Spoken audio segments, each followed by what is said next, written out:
What's up, guys? Welcome back to the channel. It is good to have you guys back again and that you kept watching. So thank you for sticking around with us. So today, to get into it, we're talking about sacrifices for success. What are the sacrifices you need to make to get successful at anything, at any endeavor, right? Not even massively successful, right? Like at every level, you're gonna have to make sacrifices. As you just keep going, the sacrifices get more and more and more difficult, and that's just the reality of it. There's no way that you're going to be able to have everything all at the same time. You're going to have to make certain sacrifices for the things that you want. And what do those sacrifices look like? So we're going to go through about 8 different points today on what you're going to have to do, what you need to let go of, and who you have to become to get successful at whatever it's going to be. 8 points on what you need to let go of to become successful, what you got to sacrifice, whatever it's going to be, whatever the endeavor is, whatever form of success, financial, physical, mental, relationships, you're going to have to sacrifice something, right? Because life is just full of opportunity costs. So number one, what are you willing to give up? This is a big one, right? And this is a question because to start this entire process of figuring out how you want to get to wherever you want to get to, what sacrifice you want to make. I mean, people talk about their goals all the time. I want to do this and I want to do that. I write this down, write that down. I have this dream and this goal. But they forget a very important part of that whole process, which is the question. What are you willing to give up? And that's important that you ask yourself that question. Because you're going to come to a crossroads at some point in whatever journey you're on, right? Where you have to figure out, am I willing to say no to this for what I want? When it comes to bodybuilding, you're going to be in positions a lot of the time where friends are going to invite you out to dinners, family events, parties, and if you're dieting, you have to have prepared already before dieting that you are going to be able to say no to that you're willing to give that up and say no. And yeah, you got to be flexible, and yeah, lifestyle and balance, but the truth is when you're trying to achieve something and you're giving it your all, sometimes you just have to not put yourself in that environment. If you're in a relationship and your boys invite you out at night to go to the club, you got to make that sacrifice. What's at the club? Temptation, problems, dangers for your relationship, right? So you've made a sacrifice there. You've made a sacrifice on spending time with your friends in a way you used to that you can no longer do it, right? You made a sacrifice on the things that you can eat if you're going to be dieting, on the places you can go, on family events sometimes, on birthdays, because with birthdays there's cake. Can you say no to the cake? Because if you can't, you best believe you don't go. So you have to make the sacrifice. You have to decide well in advance before the situation happens, because it's really, really, really easy to be put in a position that you weren't planning to be put in, because you didn't decide beforehand that you weren't going to allow yourself to be there. You didn't decide earlier that I'm willing to sacrifice XYZ thing. So when that thing comes up and you hit the crossroads and you fail and you set yourself 2, 3, 4 weeks, 2 months back on your goals because of your bad decision, it all comes down to the fact that in the beginning you didn't ask yourself what you're willing to give up. Who's in your life that is holding you back from whatever goal it is? Because you tend to only find out when they're holding you back, because you never asked the question. All of a sudden, you're trying to get ready for a show, and you're trying to get successful, and you set the success goal you want, this amount of money you want to make, and how much work you're going to have to put in to get there. Well, your partner needs time, your mom needs time, your siblings need time, everyone wants a piece of you. Now you only find out that you can't say no to them when they need you, because you never decided before. You never decided beforehand you're willing to give up that time. So you didn't sit them down and say, I'm sorry, you can't see me for the next 3 months because I'm going to be working. I'm going to be working on my business. I'm going to be working on whatever I'm trying to achieve. They don't know. They just innocently invite you to some fun event, and now you feel bad because you never told them from the beginning, I have to give up a lot of the fun times to work hard on some of the goals I'm trying to achieve right now. So ask yourself, when you set any goal, once you've written it down and you have it in writing on a piece of paper, what are you willing to give up for that goal? And you'll find a lot of good answers, and you'll find a lot of answers to the questions you find yourself asking 2 months into the progression of that goal, when someone asks you, hey, can you come to this thing? Do you want to go out and eat? Hey, we're going to McDonald's. Hey, we're going to this party. You already have your answer. Answer is clear. It's written down. You have it on paper. It's done. Because you already asked yourself what you're willing to give up for it. Number 2, who do you have to let go of? Who has to leave your life? This was not an easy one. I've definitely had this, and it's been very, very difficult. Who are you going to let go of? You sometimes have to sit and look at the tapestry that is your entire life. All the people that you care about, all the people you love, all the friends you grew up with. You have to realize that shared history is not a good enough reason to keep a friend around. Sometimes shared history is just holding you back. Sometimes the fact that you have shared history has made it more difficult for you to say goodbye to somebody. And it's not easy. I've had to cut out family members who were just extremely toxic people. And you love them with all your heart, but you can only do so much for them. If they're not going to align with certain values and the type of people you want in your life, why should the fact that they met you at an earlier time in your life be a get out of jail free card for why they get to stick around and pull you down? Every fungus rots away its host at some point. Every parasite rots its host away at some point. That person, let them stick around long enough. You chill enough times, that friend of yours that only smokes weed every single weekend, you'll be smoking weed every single weekend soon enough. Because you're going to be tired, you're going to feel exhausted from all the work and all the grind towards your goal, and you're going to be tired, and that friend's going to say, hey, bro, you want to come chill? And there you are, boom, 5 hours later. But you could have been working. You could have been doing something better at that time. Because you refuse to let go of that person. And it's not always easy. Sometimes it's a relationship with some people. Sometimes you're in a relationship with somebody and you know in your heart that who you're with right now is not good for you. Or you're not good for them. Maybe you look in the mirror and say, I'm making this person's life worse. Or you could just be two really great people. And this happens sometimes. You get two fantastic people, healthy people, focused on their goals. Put them together, toxic. They two perfectly, separately, they're fine. But for some reason, the chemical reaction when they get together becomes extremely toxic for one another, and it doesn't work out. And now it's a matter of who's going to have the strength to say that this isn't working for me or for you, and have to say goodbye. Who are you willing to let go of to achieve what you want to achieve? Do you have friends who want to go out drinking every weekend or go out partying every weekend? If that's part of your goals, go party. But if you have bigger things on your mind, if you have more important things you're trying to do with your life, then maybe they got to go. Maybe you don't have to fully leave. Maybe you only see them once every 6 months when you really want to party. Maybe you see them only when you want to go out. You have friends for that specific need. They fill that need, the I want to go out and have a good time need. But they're not your day-to-day friends. And they're not the people you see or speak to every single day. You got to decide who you're going to be willing to let go of, because at every level you got to let go of something to move forward, right? I was telling my brother one time, we were having a discussion about something similar in regards to leaving work and his next stage in life. And I said to him, bro, God can't give you anything if your hands are full. How can He open a door for you if you're holding on to the one behind? You refuse to close the previous door, and now you're shocked why the next door isn't opening because you won't let go of a person you should have let go of 2 years ago.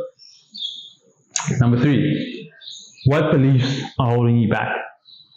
What beliefs about the world do you have that are wrong? Right? Success is hard. Money is evil. Money is the root of all evil. Don't be greedy. Don't want too much. Don't be too much. Right? Keep quiet. Be polite. Whatever it is, don't want to dominate wherever you are. Be humble all the time.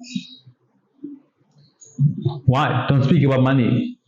It's a sore topic. Don't call someone this, don't call someone that, don't call people out. Why? Who told you that? Where did the belief come from? How often are you sitting there and thinking, well, I wonder where I got this belief from? I'll give you examples. Right? You grow up your entire life believing that, you're supposed to go to school and everything. And that you're supposed to go through this normal process of school and university and all that stuff.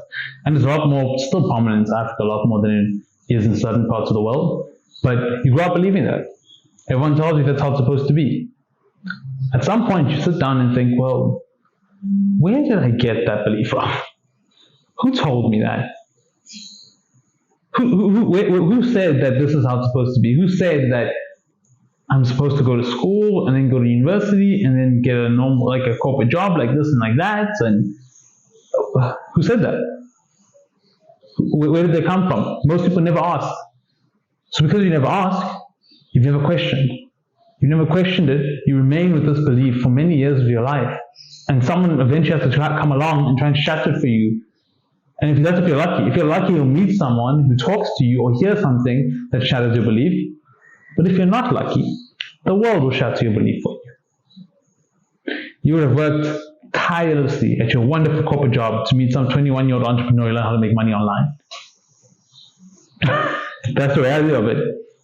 Right? You would have learned that, that it's difficult to get in shape. You meet your friend that you saw 9 months ago is in fantastic shape and he looked nothing like that. You wonder what happened. Well, he found out other stories.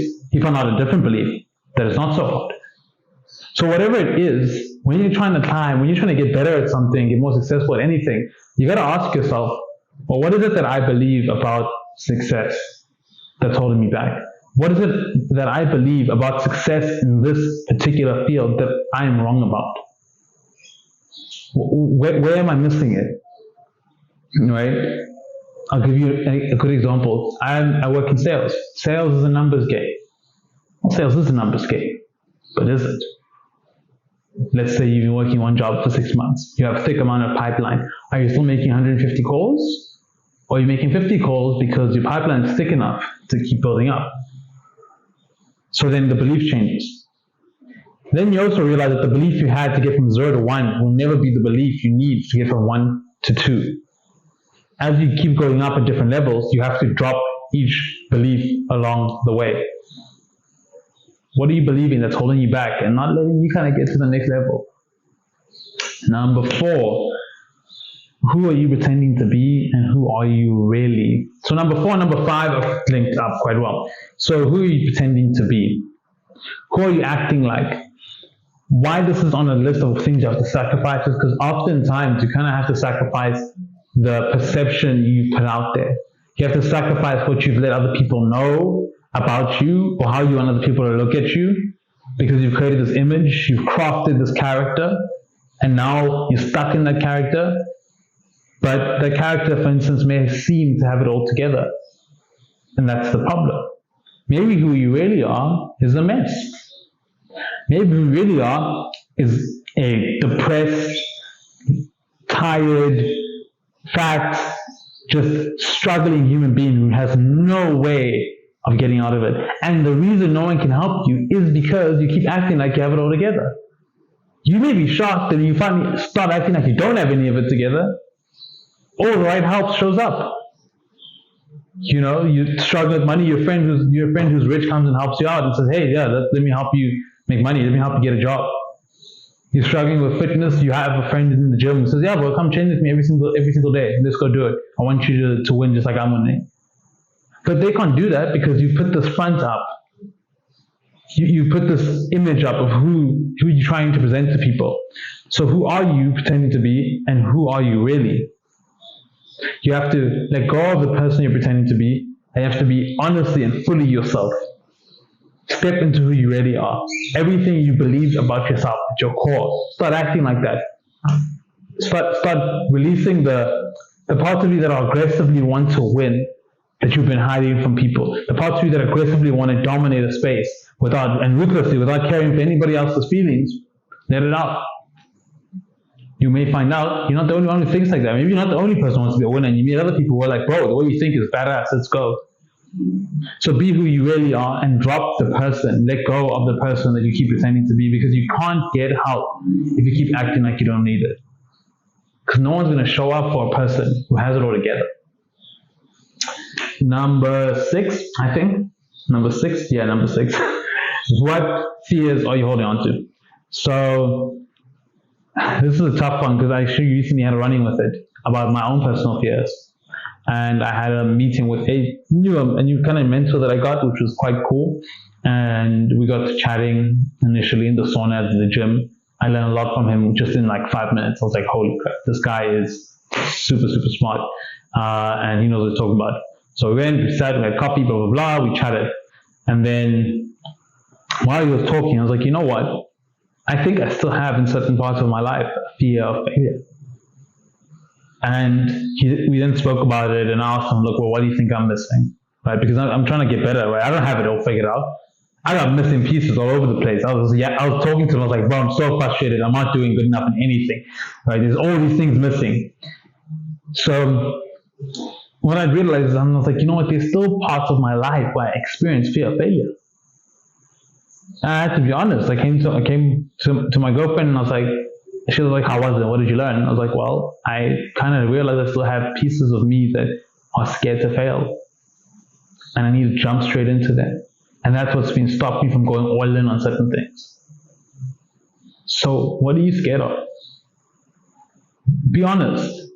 All right? Be really honest. Because most people, the thing with the sacrifices you have to make, the hardest part is just being honest. You have to be honest about what it is that you're willing to give up.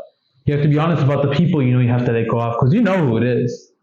You have that guy's contact. You have that friend. You know who they are. You're just not doing it. You're in that relationship. You know you should have been out of it 2 years ago. You're still there. You know. But nobody else knows, and you keep hiding it. Until you can be honest with yourself, you can't figure out what's wrong with you. What are you scared of? Honestly, go look at yourself in the mirror and ask yourself, what is holding me back? Why am I scared? Are you scared to fail? 2 most common fears: fear of failure, fear of success. Because winning is too scary too. Because imposter syndrome will hit you like a hammer in the head. You won't even see it coming. All of a sudden you're winning, and it doesn't make any sense why you're winning. Now you're terrified. Who am I? Do I belong here? Should I be here with these people? But I remember when I had my previous sales job, I'm walking into like offices with MDs. Managing directors of like big companies to go pitch them this software on time and attendance and this hardware. And I had my suitcase, I got my tie on, and so on. I got like beat up shoes and old shirts, to be honest with you. And I'm there, and I'm like, okay, let's go pitch this guy. It's gonna work. Okay, cool. I drive into the offices, and I'm like, I don't belong here. I'm like, I'm about to go talk to some 55-year-old Afrikaans man who's been in his business for like 20 years. He's probably a millionaire. Here's this kid rolling up trying to pitch him. I was like, geez, I do not belong here. I was honest with myself. I was scared. Imposter syndrome. Because I was going up. I was getting a high quality experience to talk to really like high level people, and it scared me. So I have to be honest about the fear. So what scares you?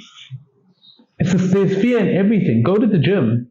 You'll find out how scared you are when you're squatting your max weight and your vision starts to blur under a squat. So talk. Then you'll be like, oh damn, I think I'm scared. And then your spotter says, no, I don't care how scared you are. You can care. The only person who cares about how scared you are is you. Nobody else gives a damn how scared you are. So go look in the mirror and ask yourself, what am I holding on to that I'm terrified of, that either came from me, my parents, my past situations that happened, whatever it is. Find the fear and realize you need to let go of it, because that's holding you back. You need to jump headfirst into that fear, face it, and conquer it. But you can only do that if you admit that it's a fear. Number 7, what do you need to learn and unlearn? So when we grow up, we learn a whole bunch of things about a lot of things, right? And everyone tells you how to be successful at things, right? Like we started about the school analogy. You need to go into your brain and unwire it and debug it and figure out what the truth is. At an early age, I started self-development around 16 years old. And it's because most other things I was learning wasn't working. I had a lot of questions, and at the time, I couldn't find those questions from my parents. I couldn't answer, to those questions from my parents. My brothers didn't have the time to give me the answers I was looking for. I was at the church and I was getting answers, but not to the questions I was asking about how do I change who I am on a deep level? How do I transform? Right? There's something as old. South African guy used to say, Owen Cook. He used to say, you want to achieve deep identity level change.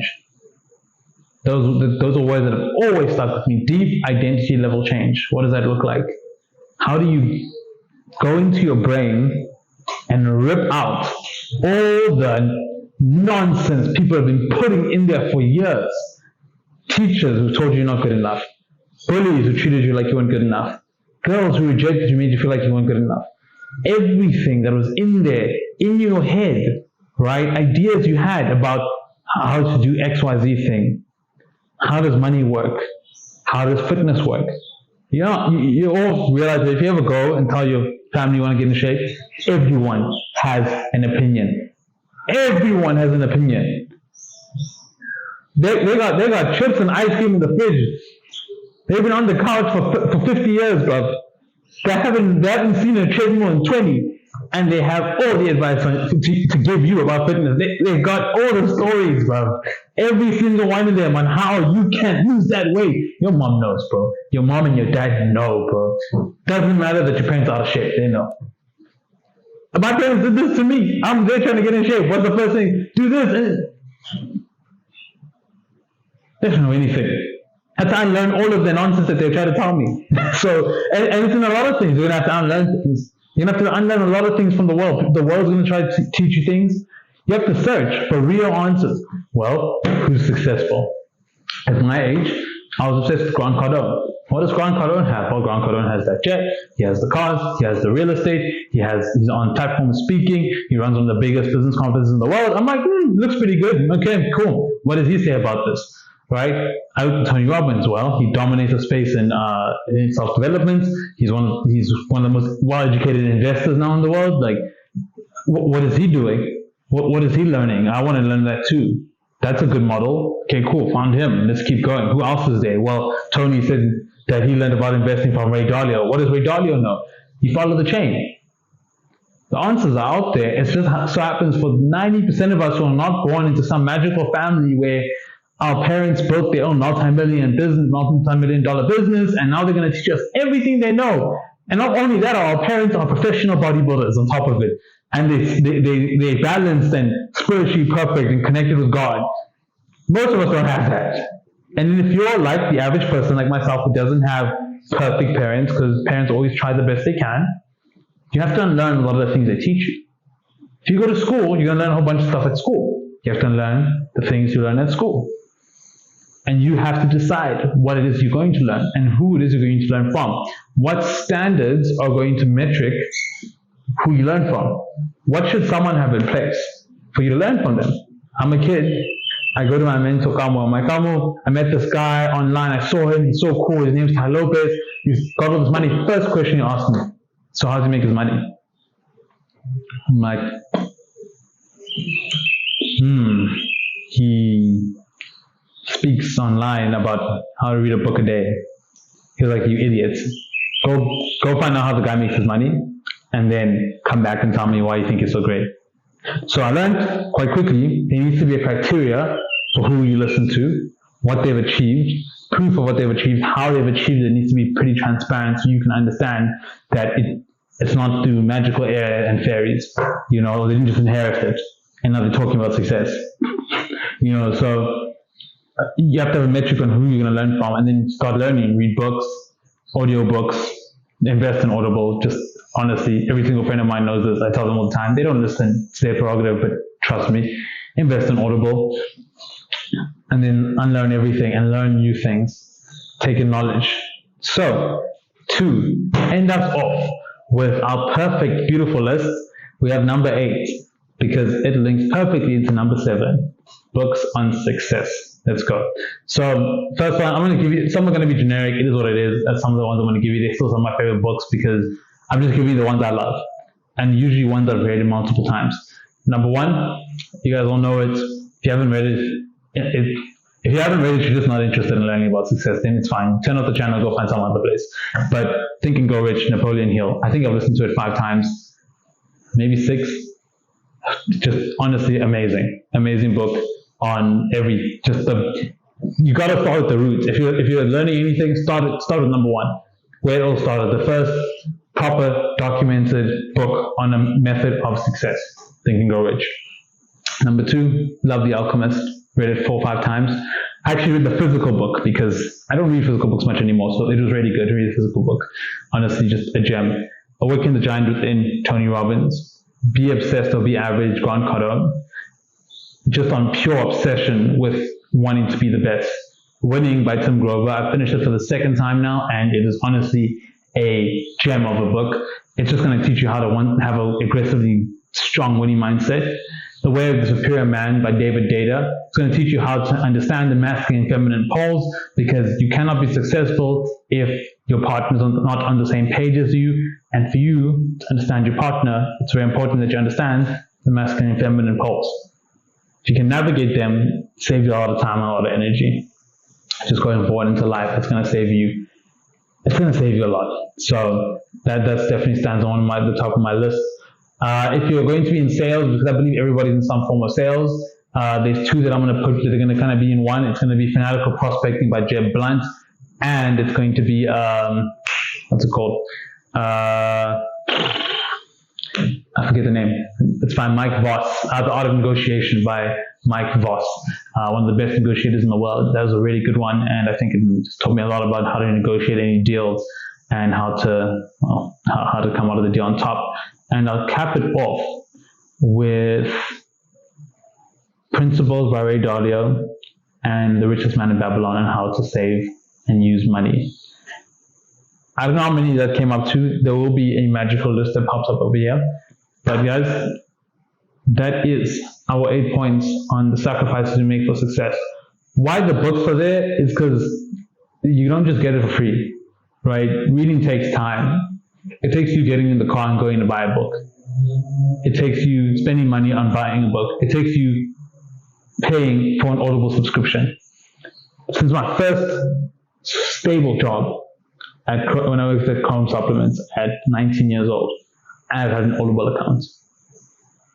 Every paycheck where I worked, the initial first place I worked, it was in South Africa in Bedford Review, and we had a bookshop just down the hall from us. I got paid, I walked down the bookshop, picked out a book that I'd already researched obviously before and planned to get, and I got it. And that was my book for the month.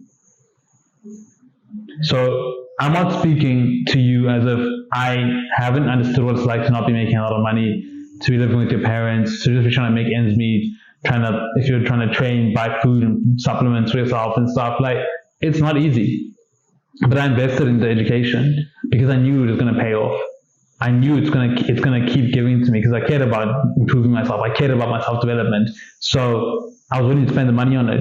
And that was a sacrifice. I made that sacrifice every single month. I make the sacrifice now every month on Audible to buy books every single month so that I can keep learning and keep growing. What I'm trying to learn. Right now I'm learning about YouTube. So I'm reading books about YouTube. Right? I'm learning about systems. So I'm reading books about systems. So every single time, like, I don't speak to you right now as someone who's not trying to do exactly what I'm telling you to do. I try and improve myself every single day. I try to give it my all every single day and try and learn new things. And I'm willing to pay money, to pay in time to do those things. And you should too. Sit down, take your 2-second attention span because you're raising TikTok, and read the book. And if you don't want to read it because you can't do it, get Audible and listen to it. Thanks for coming, guys. It's not like I yelled at you. That's because you know you have something you have to fix. So enjoy the rest of your day. I hope you guys I hope you guys subscribe. That would be really fantastic. And I will see you on the next video. Peace.